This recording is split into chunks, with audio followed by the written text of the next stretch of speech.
ఆ సందర్భంలో పవన్ కళ్యాణ్ గారు ఏం చెప్పారు?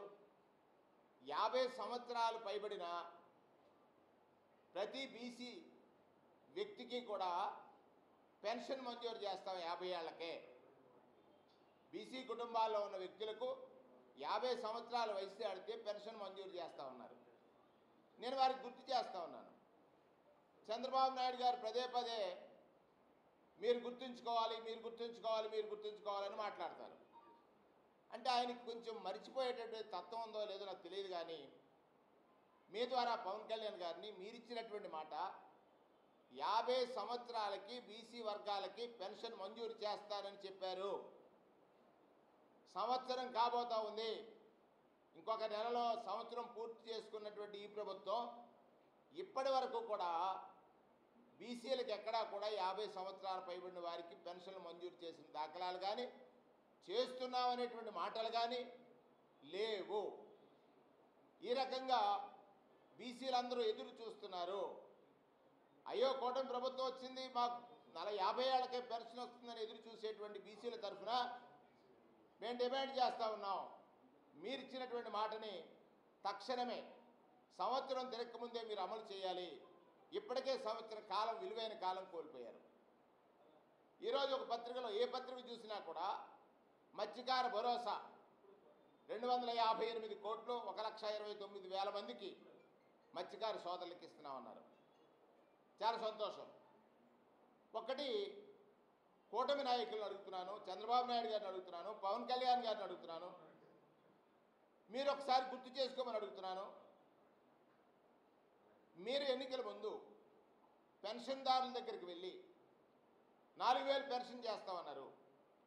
చేస్తామని చెప్పి గడిచిన ఇంకొక 3 మాసాలు అంటే మార్చి, ఏప్రిల్, మే 3 మాసాల పెన్షన్ కూడా, అంటే మీకు ఓటు కోసం ఎంత రాజకీయ ఎత్తుగడ వేశారంటే 3 మాసాల పెన్షన్, మార్చి, ఏప్రిల్, మే 3 మాసాల పెన్షన్ కల్పిస్తాం 7,000 రూపాయలు అని చెప్పారు. మత్స్యకారులు చేసుకున్న పాపం ఏంటి? ఇవాళ మత్స్యకార భరోసా అనేటువంటిది ఆన్గోయింగ్ ప్రోగ్రాం. పెన్షన్ ఎలా ఆన్గోయింగ్ ప్రోగ్రామో పెంచిస్తారన్నారు, ఇచ్చారు. అలాగే మత్స్యకార భరోసా కూడా ఆన్గోయింగ్ ప్రోగ్రాం. ఆ సంవత్సరం ఆ మత్స్యకారుడికి ఆసరా దొరకాల్సిన ప్రోగ్రాం. ఇవాళ 20,000 ఇచ్చేటువంటి కార్యక్రమం గడిచిన సంవత్సరంలో 20,000 కోల్పోయినటువంటి మత్స్యకారుడు వారి తరఫున వారు కోల్పోయినటువంటి 20,000 అంటే 258 కోట్లు ప్లస్ ఇంకొక 258 కోట్లు డిమాండ్ చేయాలని, రిలీజ్ చేయాలని, మత్స్యకార భరోసాని మత్స్యకార సోదరులకు అందించాలని, గత సంవత్సరం వారు నష్టపోయిన ఆ మత్స్యకార భరోసాని 2 సంవత్సరాల కాలానికి మీరు ఏదైతే ఒక సాంప్రదాయాన్ని ప్రవేశపెట్టారో ఆ సాంప్రదాయ ప్రకారంగా అందించాలని నేను డిమాండ్ చేస్తూ ఉన్నాను. ఒకటి, కూటమి నాయకులు ప్రజలకు ఏది గుర్తుండదని కానీ అనేటువంటి భావనలో ఉన్నారా? కూటమి నాయకులు ప్రజలకు గుర్తుండదనే భావనలో ఉన్నారా? ఎన్నికల ముందు వారు చేసినటువంటి అనేక ప్రచారాలు చూసాం.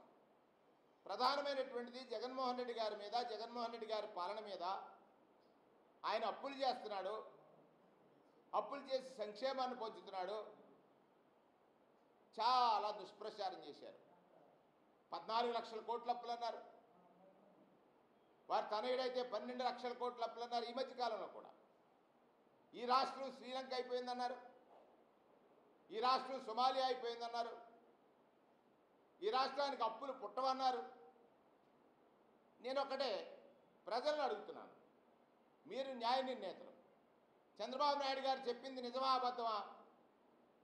అప్పుల లెక్కలు చూస్తే ఈ రాష్ట్రం ఏర్పడిన తర్వాత, రాష్ట్ర విభజన జరిగిన తర్వాత ఆనాటికి 2014 నాటికి 1,42,000 కోట్ల అప్పులు ఉన్నాయి. చంద్రబాబు నాయుడు గారు 5 సంవత్సరాల కాలంలో ఇంకొక 22% పెంచి 2,57,000 కోట్ల అప్పులు చేశారు. 2,57,500 కోట్ల అప్పులు చేశారు.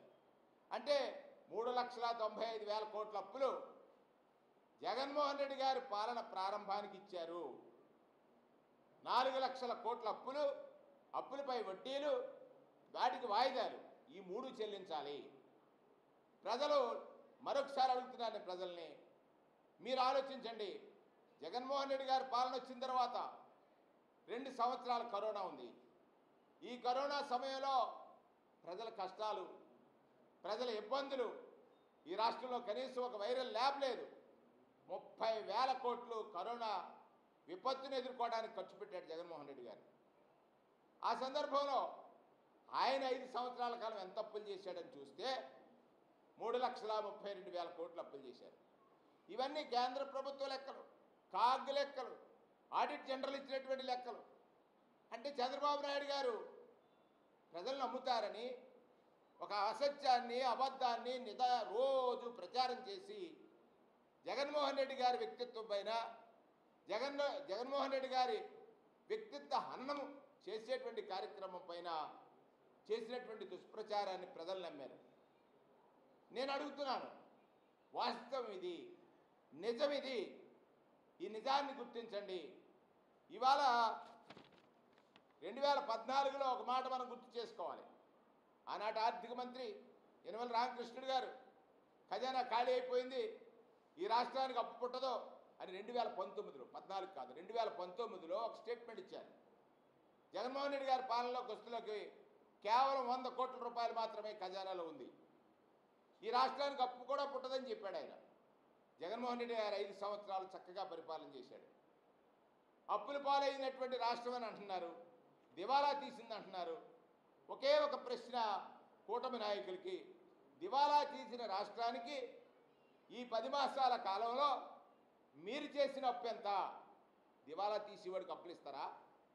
1,47,000 కోట్లు, 1,47,000 కోట్ల రూపాయలు అప్పులు చేశారు. ప్రజలకు ఏం చెప్పారు? ఈ రాష్ట్రం దివాలా తీసేసింది, నేను చాలా చేయాలనుకున్నాను, ఖజానా ఖాళీగా ఉంది. అది అబద్ధం.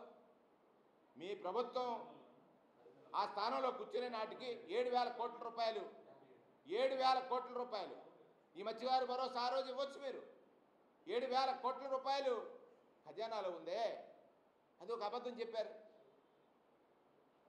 ఖజానా ఖాళీ అయిపోయింది, అప్పు పుట్టట్లేదు అంటారు. అప్పు తేవాలంది, ఎక్కడ తేవాలో తెలియదు అంటారు. ఒక్కొక్క రోజు ఒక్కొక్క స్టేట్మెంట్. ఇవన్నీ అబద్ధాలు కదా. నేను ఒక్కడే అడుగుతున్నాను, మీరు పెద్దలు, వయసు ఉన్నవారు, చంద్రబాబు నాయుడు గారు, ఈ రాష్ట్రంలో రాజకీయాల పట్ల ప్రజలకు ఒక నమ్మకం ఉంది, రాజకీయ వ్యవస్థ పట్ల ప్రజలకు ఒక నమ్మకం ఉంది. పాలకుడు నిజమవ్వాలి, పాలకుడు నిజమవ్వాలి. అబద్ధం పాలకుడు అయితే ప్రజలకు ప్రజాస్వామ్యం మీద నమ్మకం సడలిపోతుంది. పాలకుడు అబద్ధం అయితే ప్రజలకు ప్రజాస్వామ్యం మీద నమ్మకం సడలిపోద్ది. వ్యవస్థకి ఇది చాలా ప్రమాదకరం, వ్యవస్థకి ఇది చాలా ప్రమాదకరం. దయచేసి మీరు మీ రాజకీయ లబ్ధి కోసం ఏమన్నారు? జగన్మోహన్ రెడ్డి గారు అప్పులే చేశాడు, నేనేమో సంపద సృష్టిస్తాను, సృష్టించిన సంపదని ప్రజలకు పంచుతానన్నాడు. మళ్ళీ ఒకరోజు ఏమన్నారు? నా చెవిలో చెప్పండి సంపద ఎలా సృష్టించాలన్నారు. ఇది చాలా నవ్వులాట. మీరు బాధ్యత గల ముఖ్యమంత్రి అండి, మీకు బాధ్యత ఉంది. మీరు ఒక మాట చెప్పారంటే చేస్తారని నమ్మి కదా ప్రజలు ఓటు వేశారు. ఆ ఓటు వేసిన ప్రజలతో ఈ విధంగా మీరు మాట్లాడటం, ప్రవర్తించడం, ఎలా ప్రజలకు ఇచ్చినటువంటి మాట నుంచి తప్పించుకోవాలి, తప్పుకోవాలి, డైవర్షన్. ప్రతిరోజు అంటే ప్రతి నెల ఒక్కొక్క అంశాన్ని తీసుకొస్తూ ఉంటారు. మీరు మేధావి, మేనేజ్మెంటు, ఇవన్నీ మీకు బాగొచ్చు. కానీ రాష్ట్రంలో జరుగుతున్న పాలన మీద ఆ రోజు మీరు చెప్పినటువంటి మాటలకి నేడు మీరు